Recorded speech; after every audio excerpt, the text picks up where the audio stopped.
So in this video, I'm going to be explaining every single mutation in Grow a Garden from the most common to the most rare ones. And if you're new to this game, you probably wonder, looking at other people's farms, how do they get all these different types of plants? And the first type of mutation is a wet mutation right here, which will give your plant a 2x multiplier. So basically, if I decide to sell this apple, it's gonna be 2 times the worth. So instead of it being maybe like 20 cents, it's 500 cents. The only way to get this mutation is when it rains, so you just have to wait it out, as it's pretty much basically randomized. And the next mutation we're gonna be talking about is the chilled mutation, which also gives a 2x multiplier. A lot of people also get this confused by the frozen ones, which are 2 different mutations. I don't have a chilled plant in my garden right now, so I'm just gonna pull up a photo of how it looks like. And just like the wet mutation, it can only be attained when it gets hit by the cold in a frost storm. But another way you can also get a chill mutation is by the polar bear pet, which some of you guys may have. For our next mutation, it's gonna be the moonlit mutation, once again at a 2x multiplier, which can only be obtained during the moonlight event. So if you're watching this a couple months from now, unfortunately you will not be able to get this mutation. But basically, this event right here, the night event that's currently going on as I film this is the only way you can get this mutation. Basically, every single night event, the sky will turn purple, which gives your plants a chance to get this mutation. But like I said, if you are watching this a couple months from now, you will not be able to get this plant unless you decide to steal it from somebody, which is pretty messed up. And our next mutation will be the bloodlet one. As you can see here, the red particle right here on the plant. Just like the moonlit one, you can only get this one for a limited time. So once again, if you are watching this a couple months from now, you will not be able to get this. So there's 2 different night events in this event. It can either turn to a normal night, but sometimes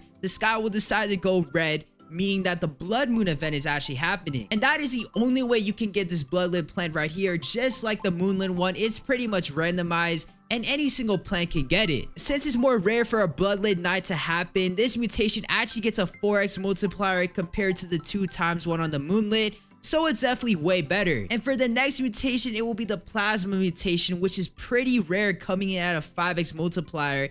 And the only way you can get this is through the laser admin weather. So basically, anybody with admin commands in this game can decide to turn on the weather at any second. So this could happen throughout any time of the day. And basically what will happen is your plant will kind of turn like this color right here. If my owl will get out the way, your plant will basically turn to this color right here, but it's going to be pink and it's going to be flashing as well. It is pretty rare to see that type of mutation, so a lot of people may not have it, but you never know, it could possibly happen to you. But you just gotta keep an eye out and just stay in a server, of course. Heading into the better mutations, here we have the frozen mutation right here, which gives you a 10x multiplier. Now this mutation is a little bit better than the chilled one and more common to see. The way that you get the frozen mutation is when your plant becomes wet and chilled at the same time. So once it happens, it turns into a frozen plant. But this frozen mutation is way much better because it gives you a 10x multiplier on your plant. So it will definitely bring up the value by a lot for you. Our next one will be the cold mutation right here.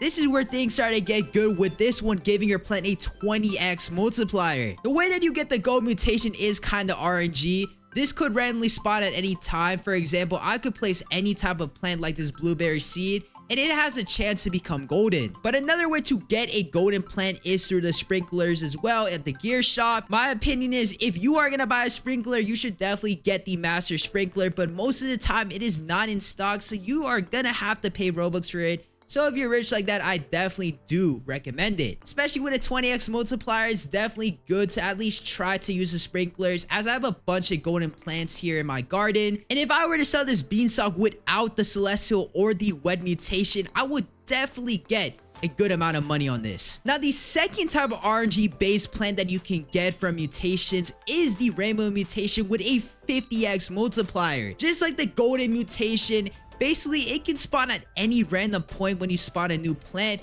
but it is a little bit more rare than the golden one. And just like the golden one, you can also use sprinklers to boost your odds of getting a rainbow plant. I've only gotten it once or twice personally, so it definitely is pretty rare even with the sprinklers itself. But heading back to this plant, you may see that this plant is kind of purplish, and it also has a shock mutation, which is the next mutation we'll be covering. This shock mutation gives a 100x multiplier, and it is very rare to see. The only way you can get this shock mutation is through a thunderstorm, but you also need to have a lightning rod, which I should have right here. And basically what this lightning rod does is it basically gives your plants a chance to get shocked by lightning, which is kind of rare as well, but this just boosts the odds of it. This lightning rod only has 2 redirects left, meaning that it only has 2 more plants that it can get shocked. So it is very rare to see. If you somehow manage to get this shock mutation right here, you are very lucky, as this will help a lot, 100xing the value of your plant. Now it can somehow even get even better than that with the celestial mutation right here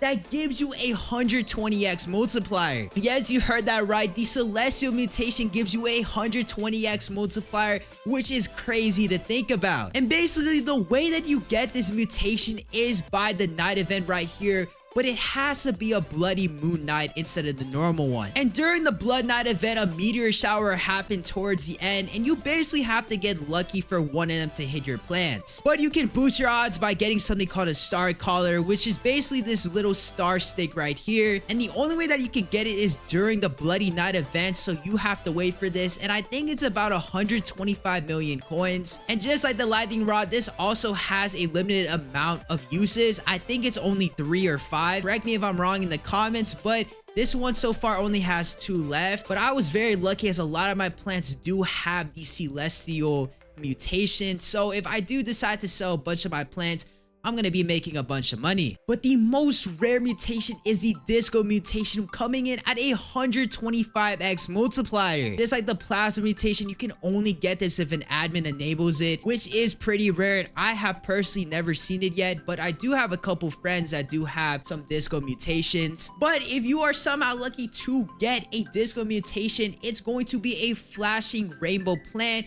which will flash with red, pink, yellow, green, and blue consistently. But if you somehow get this, consider yourself very lucky. But basically, that will be all the mutations so far in Grow a Garden. I hope you enjoyed this video.